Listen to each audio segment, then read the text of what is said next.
Hello everyone, and welcome to the Boyd County Public Library 5K training program for 2021. My name is Victoria Knipp, and I will be your coach for the next 8 weeks, 4 virtual, 4 in person. This is my 5th year doing this training program, coaching this training program. It is my absolute favorite thing about the spring. I love doing this, I love coaching. This year it looks a little different since we'll be doing the 4 virtual weeks and then the 4 in-person weeks. But I'm really excited that we still get to do this and I still get to be a part of it, and I look forward to actually seeing all of you in person. So yeah, just a little bit about me. I'm a runner myself. I've run everything from 5K up to marathon, and I'm currently training to run my first ultra marathon. So I've been where you all are. If you're just starting out, or maybe you've run a few 5Ks and you want to run a faster 5K, or you're trying to get off the couch from winter hibernation. We've all been there.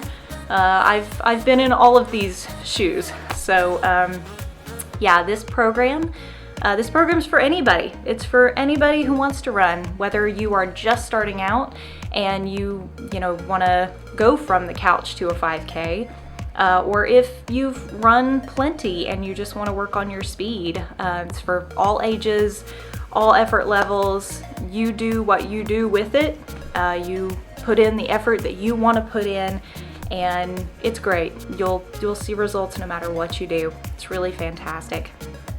I'm also a registered yoga teacher. I've done 200 hours of training, and I plan to do more.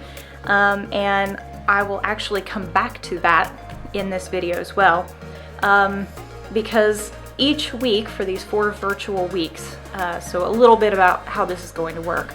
For these 4 virtual weeks, I will be giving you your training plan, which is coming from the Couch to 5K app, which I suggest you download.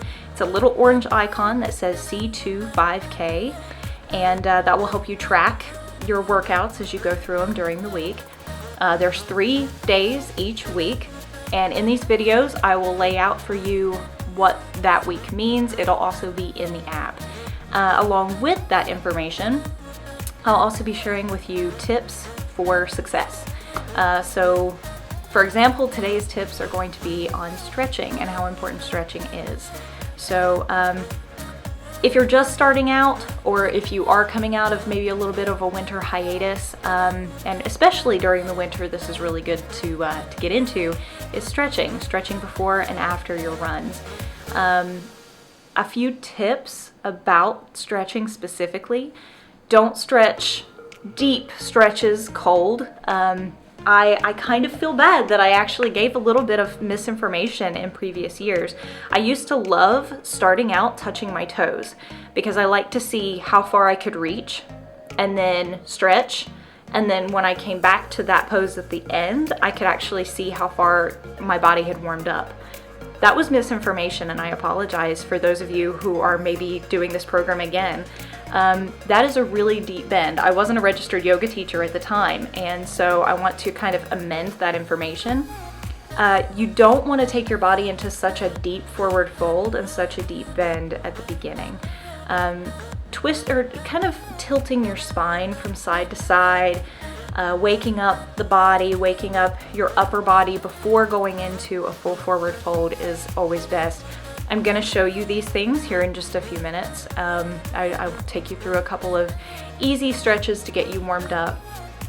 Also, if you are coming, from couch to 5K, and again coming out of a hiatus, you may be a little bit sore starting out. That's why I chose to share with you stretching and recovery tips first as the first tip of this series, because you might feel a little bit of soreness as you get into doing these workouts. Sore is good, okay? Now, pain is bad. If you are hurting in a particular way, like in your knee or in a joint, please feel free to reach out to me and I can help you with that. Ice is also good for that as well. But if you are feeling soreness, please don't stop. Sore is good. You're not gonna think so while you're hurting, I understand, but sore is so good. It means that you've done something that your body needed. It means that you did something new for your body. And if you keep that up, that soreness will work out, and you'll get to a point where you can move more and keep going more and not be as sore as you add on to distance and time. So sore is good. Sore is a good thing. Again, I can say that, right now, well, I'm not sore, but when I'm sore, it's a different story. So, but also recovery. So not just stretching is good for recovery, but also foam rollers. If you have a foam roller, if you've ever seen somebody use a foam roller, you can also use one of those jumbo pool noodles. We used that for a while before we had an actual foam roller. They're excellent. Just having something, even like a tennis ball, to work out tight muscles. And again, I will show you these things here in just a few minutes. And drinking lots of water. I'm going to remind you all every week to drink water. This is one of the most important things. I'll actually make a video more geared towards specifics in hydration, but the important thing is that you are staying hydrated, drinking plenty of water, even drinks with electrolytes. Just be very careful when you drink things like some of these sports drinks and things. They're packed with sugar, and those are simple carbs, and they can actually be more harmful than helpful. So please watch what you are drinking. Try to drink water. Things that are listed as organic sugars are good. You don't want to take in too many simple carbs drinking, but vitamin water is good. Organic Gatorade is excellent. Those Bai drinks, I love those. They taste amazing, and they're also really great for hydration. Also green tea. Other types of tea, dark teas, coffee, that kind of thing, those are actually diuretics. There's a lot of caffeine in them. So make sure that you're drinking water or more hydrating drinks as you do this. That's very important. All right, so here's your training plan for week 1. Week 1 is 3 days, so your first, second, and third day are all the same. You have a 5-minute warm-up walk. Get your body moving, shake it out as you walk, move your shoulders, kind of open up your whole body. You wouldn't believe how much you use your entire body for running. People think it's just about stretching your legs. Your entire body needs to open up. The first time I ever ran a 10K, I ended up at my chiropractor 2 days later with a horrible knot in my shoulder because I ran tense and I looked down the whole time. Keep your chin up, your eyes forward, be a really confident walker, runner, whatever you're doing. Be confident about it. You get to do this. This isn't something you have to do, it's something you get to do. Remind yourself of that. So 5-minute warm-up walk, really shake it out, get warmed up. And then you're gonna alternate from there. 60 seconds of jogging and 90 seconds of walking for a total of 20 minutes. And then as you reach the end of that workout, you'll do a 5-minute cool down walk. Now, your warm-up walk and your cool down walk need to be 2 different things, okay? When you're warming up, you can walk a little faster, put a little power walk in there, okay? And on your walking intervals as well during the workout itself. So you're jogging. If you don't want to jog or you're not ready to jog, that's fine, okay? That is perfectly fine. Just differentiate, okay? So your warm-up walk is kind of a power walk, shaking it out, getting the body ready. You go into your jogging intervals. You can jog, you can run, depending on where you are, where your body's at. You can jog, you can run, or you can just up your power walk to like a super power walk.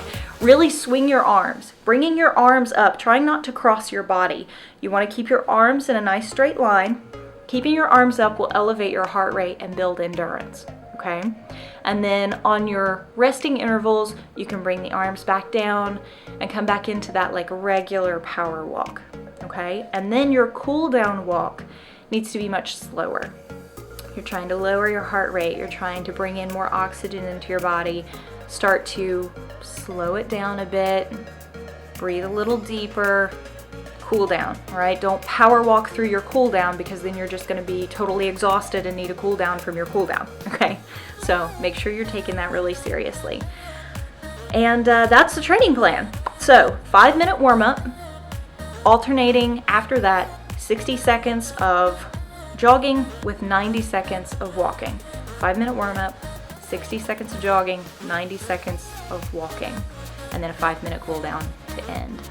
All right, so without further ado, I'm going to show you a few stretches that you can use to warm up and to also cool down. So doing these before you do your 5-minute warm up and doing them after your 5-minute cool down will help alleviate some of the soreness that you might build up and just help you get through this a little more smoothly. All right, cool. Okay, so this is a simple set of stretches just to get you going. This is kind of quick. I'm not going to hold these poses for extended periods of time just for the purpose of the video, but take your time in these stretches, okay? A lot of times it's easy just to say, okay, I stretch, all right, I'm done, all right, move to this side, and you're done in like 2 minutes. Take your time with these, take a few breaths. A couple of these I will show you have specific timing, but on a couple I'm gonna tell you to take as long as you need. You'll feel in your body what you need most. If you can tell that something is tight, hold it. It might hurt, not hurt, okay? If you feel pain, if you feel, sharp pains, come very easily out of that pose and, take a second to feel better. Like, don't push yourself in these poses, okay?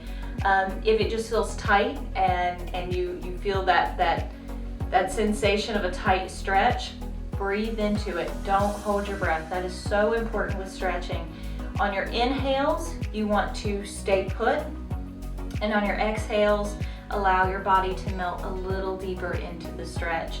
That's really important. It'll allow your body that little bit of elasticity to come deeper into those stretches. Okay, so starting from a standing position, feet are about hip distance apart. Inhale, your arms up overhead. Reach tall through your fingertips. Really, really reach, like you're trying to get something that's just another inch above your fingertips. Really grow in those fingertips, okay? Inhale. And as you exhale, slight side bend over to the left, okay? Just a tiny little side bend. It doesn't need to be super deep. We're not reaching over all the way to the left. We're just coming into a nice little side bend here, okay? Now here is where you're just going to inhale. On your next inhale, come right back up to center. This is just waking up the spine, okay? Inhale. And then as you exhale, tiny little side bend over to the right this time. Okay, still reaching in those fingertips, very active pose. And then on your next inhale, come back up to center, still reaching in those fingertips. And then as you exhale, bring the hands back down to the side. Okay, now take your right hand, reach for your left bicep. Inhale. And as you exhale, twist the upper body, okay, leaving your lower body where it is. Twist the upper body off to the left. This is just a tiny little twist in the spine, still waking up that spine. And then on your next exhale, come back to center. Drop the right hand, take the left, grab your right bicep, inhale. Exhale off to the right this time, keeping that lower body nice and planted. We're just twisting the upper body. And then on your next exhale, come back to center. Inhale, your arms up, back up again. This time, palms are gonna meet. And then as you exhale, I'm gonna turn so you can see. As you exhale, take a slight back bend. I'm not saying dip all the way back. You're gonna exhale and just take a very tiny little bend, okay? It's just opening up that lower back, that lumbar spine. And then exhale back up to center. Now from here, take an inhale. We're going for that forward fold. This has opened up our spine so that we can go into that full forward fold now and reach for our toes. Inhale. And as you exhale, bring the arms out to your sides, out to a T. Hinge from your hips, okay? Hinge from your hips and keep your upper back nice and straight, okay? You wanna keep your head in line with your spine, keep your spine straight. Don't hunch over and reach. You wanna keep your spine nice and long. coming forward, chest lifted. And then when you're into the full forward fold, bring your arms forward and let your head hang heavy. Okay, this is a full forward fold.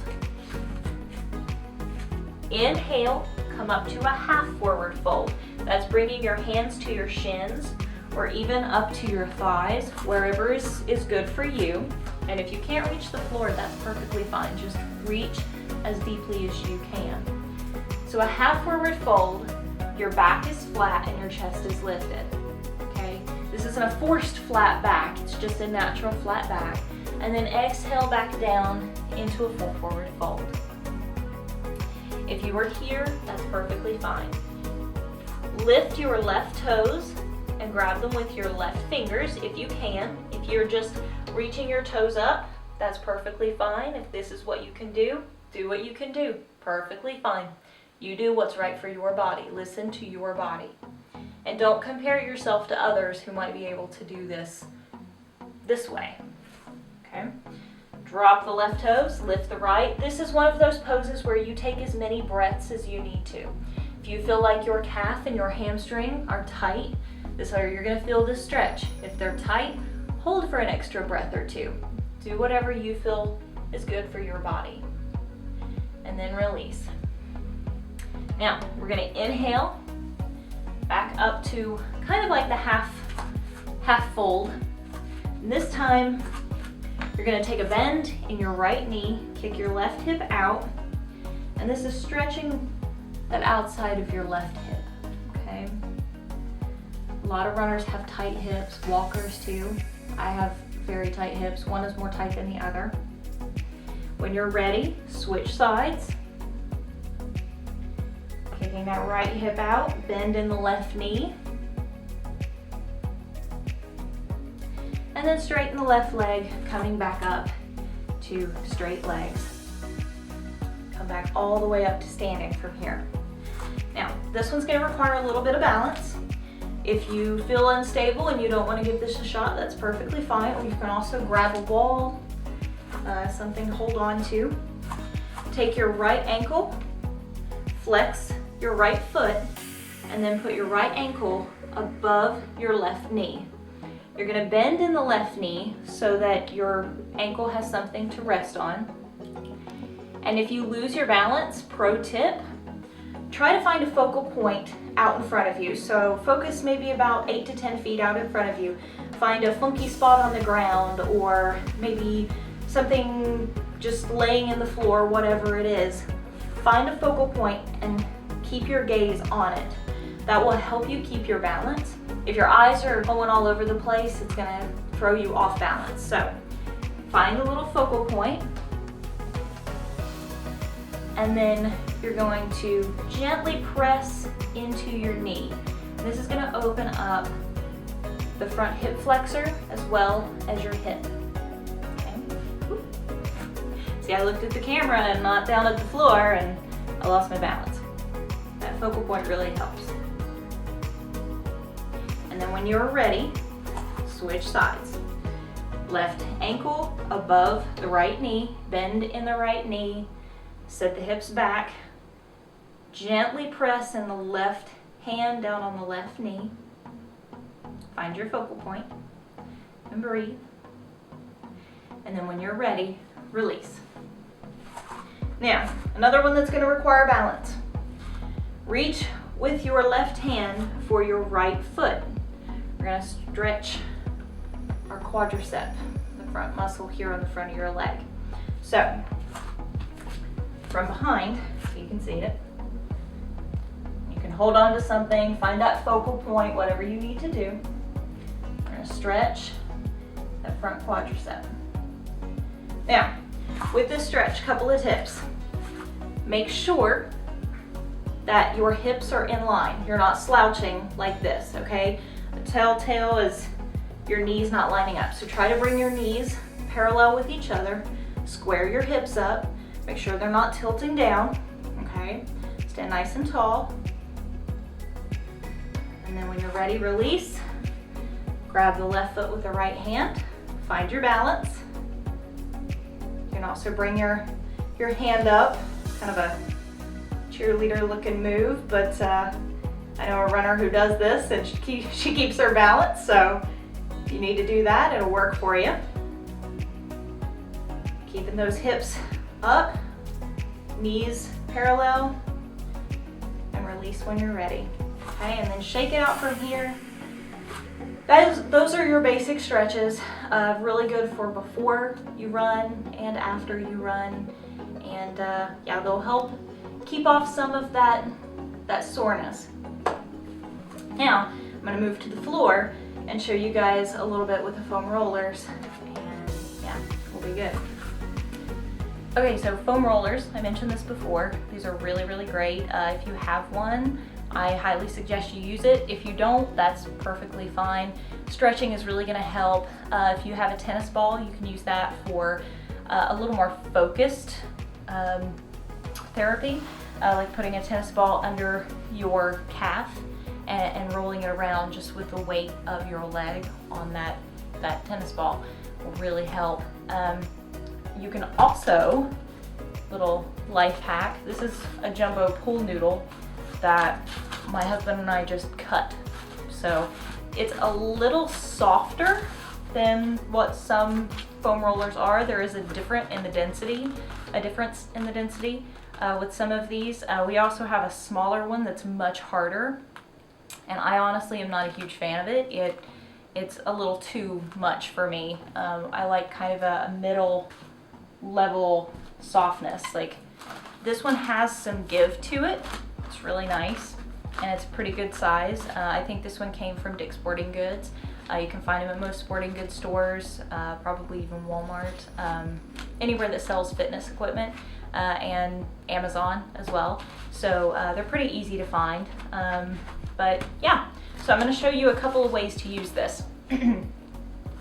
So for your calf muscles, you can put both legs on there at the same time if you like. I like to do one at a time because it allows me to have a little more control by using the opposite leg. So when you're first on this, your toes are going to be pointed up, and you put all your weight into your opposite foot. So for me, it's my left foot. Hands behind you, lift your hips off the floor, and then roll back and forth on the calf, okay? Toes are straight up at the ceiling at this point. All right. Now you'll roll back and forth a few times. If your calves are especially sore, after you've rolled over them 3 to 5 times, start at the bottom and hold. Hold for 10 to 30 seconds, depending on your soreness, and then roll up a little bit, hold again, roll up a little bit, hold again, and then roll to the top. Now what's really important here is that you never want to roll on the joint. So don't roll the back of the knee. You're just going to the top of the calf muscle and then stopping. Okay, that's really important. Now, the next thing, you have all of these options with twisting your leg, okay? So now you'll internally rotate the foot. So your foot is pointed off to, and I apologize for my feet, I'm a runner, so my feet are not the prettiest, so I apologize. But you're going to internally rotate your toes so that your big toe comes to the center midline of your body, okay? So for me, I'm using my right leg, so I'm turning my big toe inward towards the left. And then you'll repeat the process. So rolling back and forth a few times, and then holding on those tight spots all the way to the top.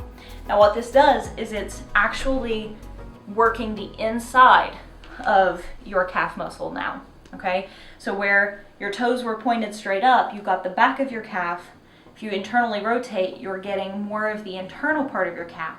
So you can guess where we're going next. We're going to externally rotate. Take the big toe and point it off towards the outside of your leg, okay? So you're leaning towards the little toe side, okay? Externally rotating, and then repeating the process all over again. Rolling back and forth. Roll it up towards me. So back and forth, and then holding on those tight spots, okay? Now, process is the exact same for the hamstring. Come up on your hamstring, roll back and forth, toes are pointed up, foot is flexed, toes are pointed up, we're rolling back and forth. Not going below just the bottom of the hamstring. Do not come onto your knee. That could very seriously injure your knee. So stay above the knee. Roll back and forth, coming all the way up to the bottom of the glute. Back and forth, and then holding in those tight spots for 10 to 30 seconds, depending on what your body needs. You'll know what your body needs and what you can handle. And then internally rotate, repeat the process. Externally rotate, repeat the process. Okay? Now, if you have trouble with your sciatic nerve, any kind of sciatica, or even just tightness, even around your hips, this next one is really great. I actually had a lot of trouble with this a couple of years ago, and this particular way of using the foam roller saved me. It was wonderful. Okay? So, put your tush on the foam roller. Knees are bent out in front of you. Now, you're gonna bend one knee. I'm gonna choose to do my right. So, crossing your right ankle over your left knee. Not on the knee, you wanna come just above the knee onto your quadricep, okay? So make this little like figure four with your legs. Now, my right knee is bent. So I'm gonna bring my left hand up to my right knee.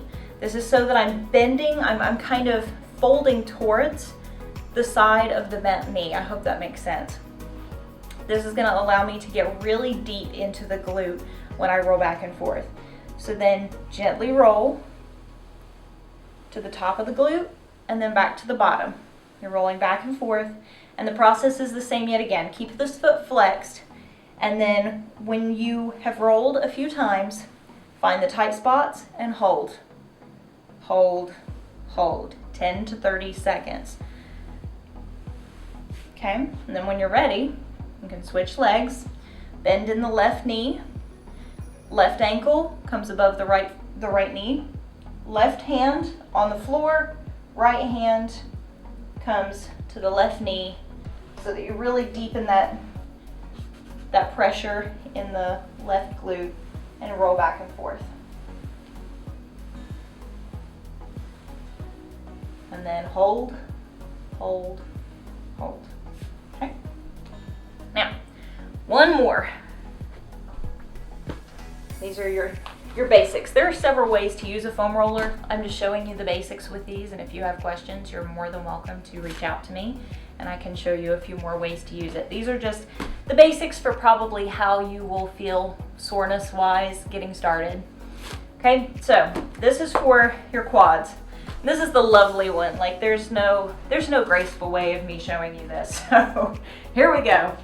All right, so I'm going to do both quads at the same time. You can still do one at a time if you prefer. With this one, I like to just get it done and get it over with. All right, so you're gonna lay your quads across the top of the foam roller. I'm hoping I'm still in frame. What's important is that this part's in frame. So,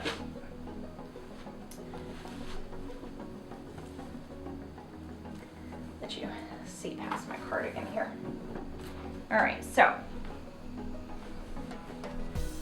come onto your forearms, and you're gonna roll back and forth, keeping the feet flexed, toes down towards the floor, okay? Same process as before. Back and forth, coming up, stopping before you get to your hip flexors. So you're not going past the hips. Okay, this is a joint. You don't want to roll on that. Stay down here, okay? Come to the top, and then roll back down, stopping above the knee, okay? After you've rolled so many times, start to hold, roll and hold, roll and hold. And when you finish that process, you repeat the same way we did with the calves and the hamstrings. So turn your toes outward. You can actually spread your legs a little bit further apart for this one. It will allow a little more access. So turning your toes out, roll back and forth. This will allow for more internal pressure. And then internally rotate the toes inward. And this will actually work the outsides of the legs. Okay, same process. Roll so many times, and then roll and hold. Now, those of you who have IT band issues, okay, that's really common with runners. And those of you who don't, and maybe just don't know what that is yet,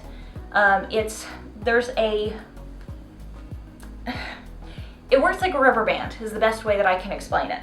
So imagine this rubber band runs from just above your hip to just below your knee, okay? And sometimes that rubber band gets really, really tight, and it doesn't want to fling, you know, like a rubber band.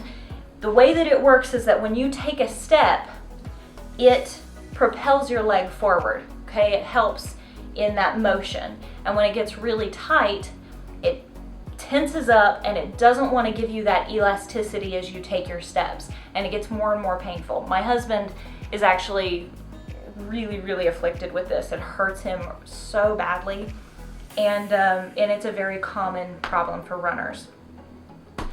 Your first instinct with this is going to want to, if your IT band on the left side hurts, you're going to want to climb on this thing and just like go for it, okay?